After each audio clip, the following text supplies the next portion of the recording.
with the sales engineering team. Today we're going to talk about the Salesforce DBT package and how you can get it on your destination. So first, what is DBT? Well, DBT is an open source tool that brings the software development lifecycle practices to the analytics discipline. It includes pre-built packages like the one seen here, and also includes things like versioning through Git repos and testing, as well as many other very useful features. Today we're going to focus mostly on DBT packages that you can install directly into your repo. So I have the Salesforce package. You can see packages right here.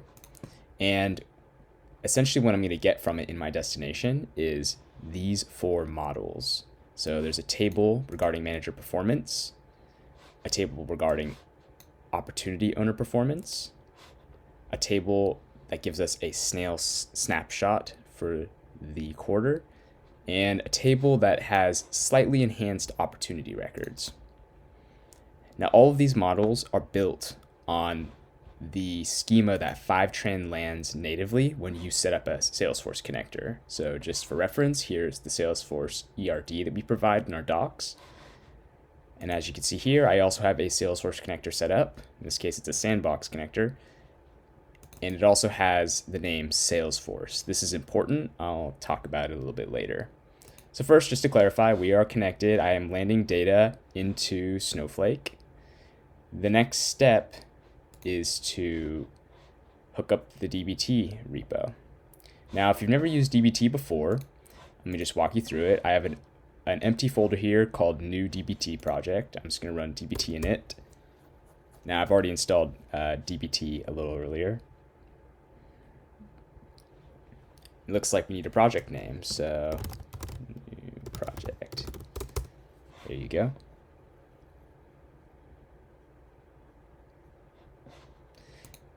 Now you can see here, new project name's been created with a bunch of files.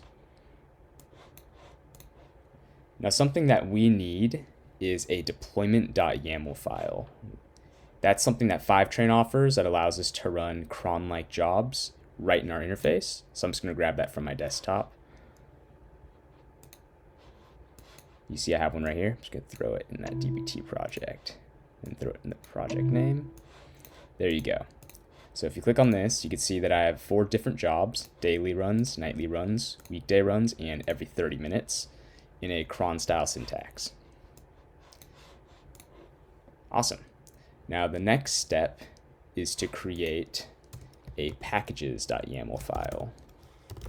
So we're going to set that.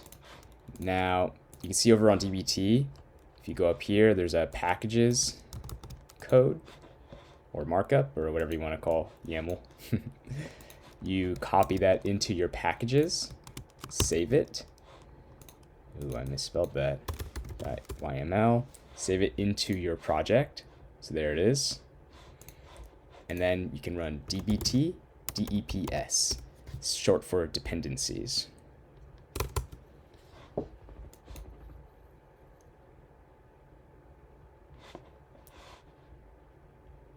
Oh, sorry. Let me just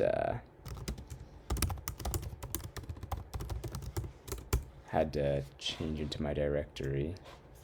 There you go. I'm not going to cut that out. This happens all the time. Whenever you initialize DBT, it's going to be a folder underneath the folder that you're currently in. So it's important. Now you can see here that Salesforce, Salesforce Source, Fivetran utils, and DBT utils modules from DBT were installed, all the different dependencies that this package depends on. And I can actually click over here into DBT modules, the folder, and you can see I have them here. So there's one important note: Salesforce Source, and then models, and then source salesforce.yaml. There's a value here, the schema. You see how this variable just says has a value of Salesforce, and there's a little note here that you need to customize this if your schema name is not Salesforce. This is because Fivetran expects to see the Fivetran landed Salesforce data within this Salesforce schema. So if you had a different name like Salesforce Sandbox Test, you would have to change it here. Of course, mine's just Salesforce as I showed you earlier. No problem. So at this point, you would take this repo and you'd push it up to DBT, or sorry, up to a Git repo. In this case, I don't want to, initialize Git and do all that over again. So I actually have a Git repo already formatted. It's got basically the exact same contents that I just showed you. And I can show you where the repo is right here. And if you're a part of Fivetran, you can see this. So just let me know and I can share this with you. But basically, we're going to be hooking this repo up to our destination here. So let's just click configure. There's a public key. You're going to copy that, go to your repo, settings, deploy keys, and click add deploy key. Give it a title, and then copy that key into this field here. You don't have to allow write access. Then after that, you just click add key. Now, since I already have this key deployed, it's just going to tell me that I have a duplicate. It's right here. So I'm just going to skip that particular step. Next, you need the repo URL. That can be found right here. So just go to code, SSH, and then copy that. So you can see here, same thing. We will just use the connector's credentials, the destination's credentials, essentially. You could use a different VM for the compute and transformation, but in this case, I'm just using the same one. Finally, advanced options are important here. You can define a Git branch and the number of threads you'd like to use.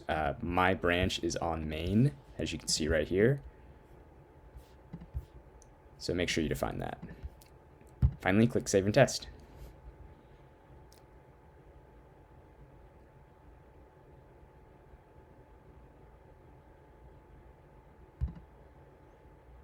Runs through a few tests.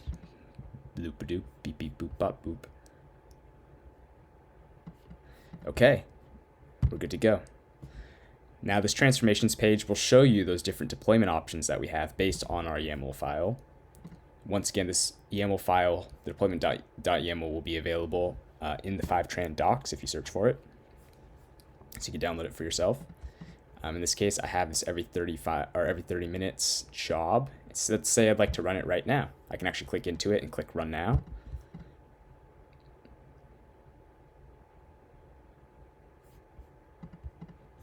And as that's running, I have run this once in the past. We could take a look at this data, and I'll show you the job details after the fact. You can ignore that. So as you can see, the DBT transformation schema has tables, and these are the tables that were expected from our DBT package. So I'll just click preview data just to give you a little glimpse. But yeah, we have our manager details. We have number of, and count of bookings, number and count of pipeline, and we have a win percentage. Lots of really great data for analysts ready to consume. A lot of work taken out of their day because they have these things already created for them. Now we also have enhanced opportunity records here. We have individual opportunity owner performance. So if you don't want just the roll up to manager, then you can have the individuals that are working the opportunities. And then finally, we have this sales snapshot, which gives you a high-level aggregation of all the bookings, pipeline, and win percentages. So that's about it for the Fivetran Salesforce connector and a couple of the configuration options required. Goodbye.